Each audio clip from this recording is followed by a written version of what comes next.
সবাই দেখতে পাচ্ছ নিশ্চয়ই মাম্মার এই ড্রেসটা।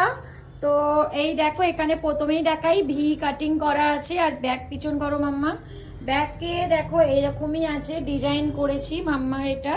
তো এটা মাম্মারই একটা বেনারসি কেটে বানানো, আর কে বানিয়ে দিয়েছে সেটা তোমাদেরকে অবশ্যই জানাবো।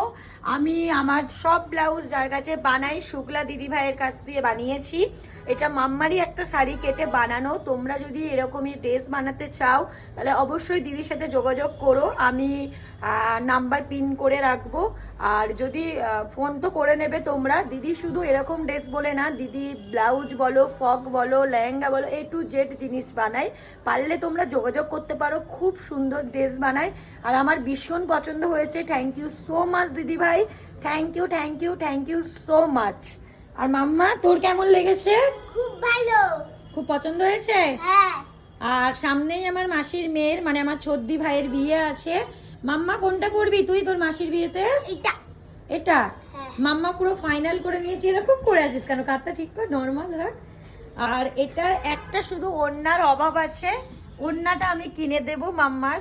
আর তোমরা অবশ্যই জানিও কেমন লাগছে। আমার তো ভীষণ পছন্দ হয়েছে, আমি দেখেই চোখ সরাতে পারছি না আমার মাম্মাকে। এরকম রেড কালার লেহেঙ্গা দেখে ওর গায়েতে আমি চোখ জাস্ট সরাতে পারছি না।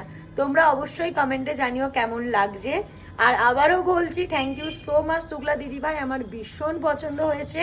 আর মাম্মা তো ঠিক করেই নিয়েছে ওর মাসির বিয়েতে এটাই পরবে।